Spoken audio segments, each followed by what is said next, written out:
భోగోగు మండలంలో భోగోగు ప్రాంతంలో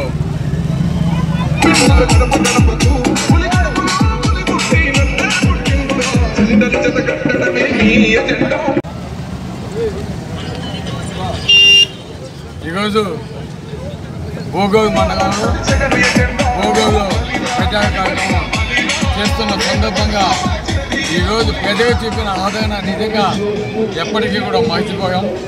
2014, 2019 కూడా భోగోగు మండలంలో మాకు అత్యధిక మెజార్టీ రావడం జరిగింది. ఈరోజు చూస్తుంటే ప్రజలకి పార్టీలకు అతీతంగా జగన్మోహన్ రెడ్డి గారు ప్రతి ఒక్క పథకం అందించాడు. కాబట్టి ఈరోజు చూస్తుంటే ప్రజలు ఈ మెజార్టీ అనేది ఏ విధంగా ఇంకా ఎక్కువ వస్తుందో అర్థమవుతోంది. అంటే అటువంటి ఆప్యాయత ఈరోజు పెద్దగా కావచ్చు, ముసలివారు కావచ్చు, ముఖ్యంగా చదువుకుంటున్న యువకులు కావచ్చు, చిన్నవారు కావచ్చు, ప్రతి ఒక్కరు కూడా ఈరోజు జగన్ అంటే ఏ విధంగా అభిమానం చూపిస్తున్నారో ఈరోజు చూస్తే అర్థమవుతోంది. నిజంగా అటువంటి అభిమానాన్ని ఈరోజు వారు గుండెగా పెట్టుకొని ఉండటం నిజంగా చాలా సంతోషం. అందుకే ఈరోజు జగన్మోహన్ రెడ్డి గారు తప్పకుండా అందరి అభిమానంతో ఈరోజు జగనన్న ఓడే చెప్తున్నాడు. ఈరోజు నా సైనికుగా పనిచేసేది ప్రజలు, ఆ ప్రజలను నమ్ముకొని నేను ఉన్నాను.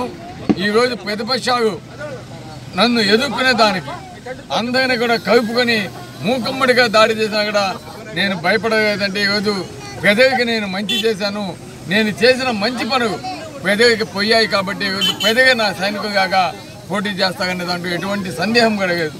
ఈరోజు చూస్తుంటే అటువంటి ఆదరణ ప్రజల నుంచి కావడం నిజంగా చాలా గర్వంగా ఉంది, చాలా సంతోషంగా ఉంది.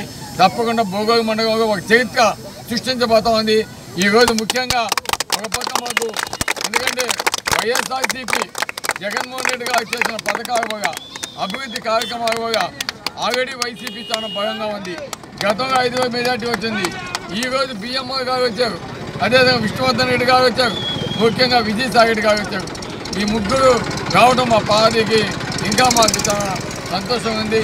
నెల్లూరు జిల్లాకి ఎంపీగా విజయసాయిని పోటీ చేయడం కూడా మాకు కొండంత బలాన్ని ఇస్తుంది. మన ప్రాంతాన్ని అభివృద్ధి చేసుకునే దానికి తప్పకుండా ఆయన సహాయ సహకారాలు బాగా ఉంటాయి. జగనన్న తర్వాత వ్యక్తి, జగనన్న లాంటి వ్యక్తి విజయసాయి రెడ్డి గారు. కాబట్టి ఈరోజు మన ఎంపీ అభ్యర్థిగా కూడా మనం మంచి మెజార్టీతోటి మన ప్రాంతం నుంచి గెలిపించుకోవాల్సిన ఆవశ్యకత ఉంది. అదేవిధంగా హ్యాట్రిక్గా నేను పోటీ చేస్తున్నాను జగనన్న ఆశీస్సుతోటి. తప్పకుండా గతంలో వచ్చిన మెజార్టీ కంటే ఎక్కువ డబల్ మెజార్టీ వచ్చే విధంగా భోగోగు మండల ప్రజలు కూడా ఆశీర్వదించాలి. తప్పకుండా ఈ ప్రాంతాన్ని అభివృద్ధి చేసేదానికి మేమంతా కూడా తప్పకుండా కృషి చేస్తాం. ముఖ్యంగా ఏంటంటే భోగోగు మండలంలో మనకు సంబంధించిన పెట్టకుండా ల్యాండ్, హైవేస్కి సంబంధించిన ల్యాండ్ కూడా దాని గురించి విజయసాయనకి కూడా మేము ఎక్స్ప్లెయిన్ చేసాం. ఈరోజు విజయసాయన్న ఆ హైవే బోర్డులో మెంబర్గా ఉన్నాడు. కాబట్టి మనకి ఫ్యూచర్లో కూడా తప్పకుండా ఆ ల్యాండ్ని ఏ విధంగా చేయాలి, ఏ విధంగా ఇక్కడ ఇండస్ట్రీ తేవాలనేది ఆయన ఆల్రెడీ ఆలోచించి తప్పకుండా చేస్తానని మాట ఇచ్చినాడు. తప్పకుండా భోగోగు వస్తాడు. వచ్చిన రోజు మీకు అందరికీ కూడా మాట ఇస్తాడు. తప్పకుండా భోగోగు అభివృద్ధికి మంచి బాటలు వేసేదానికి మేమంతా కూడా కృషి చేస్తాం. ఈరోజు భోగోగు మండలంలో జువ్వదిన ఫిషింగ్ హార్బర్ జగన్మోహన్ రెడ్డి గారు చెప్పిన ప్రకారం కంప్లీట్ చేయడం నిజంగా చాలా సంతోషం. దేవ ప్రాంతంలో ఉన్న మత్స్యకారులందరూ కూడా ఇది ఎంతో ఉపయోగపడుద్ది. అంతేకాకుండా కావలి నియోజకవర్గం అభివృద్ధి పడేదానికి కూడా ఈ ఫిషింగ్ హార్బర్ కావచ్చు, అటు రామాయపట్నం పోర్టు కావచ్చు, ఇవన్నీ కూడా మనకు దోహదం చేస్తాయి. కాబట్టి ఈరోజు ప్రజలంతా కూడా ఒకటే చెప్తున్నారు, ఈరోజు మా పిల్లల్ని చదివించేదానికి జగనన్న ఉన్నాడు. ఈరోజు మాకు పెన్షన్స్ ఇచ్చేదానికి మేము ఎక్కడ పోకుండా మా ఇల్లు కలిసి ఈరోజు రైతాంగం ప్రతి ఒక్క ఎక్కడ పండించుకునేదానికి జగనన్న అటు రాజశేఖర రెడ్డి గారు ఉన్నప్పుడు పుష్కలంగా నీరు కావడంగా ఇక్కడ ప్రతి ఒక్క ఎక్కడ పండింది, ఇంకా అంతకంటే ఏం కావాలా అని చెప్పి ఈరోజు ప్రజలంతా సంతోషంగా ఉండి ఈరోజు జగనన్న రెండోసారి ముఖ్యమంత్రి చేసుకునే దానికి ఎదురు చూస్తున్నారు. జరగబోయే ఎన్నికల్లో మీ అందరికీ తెలుసు.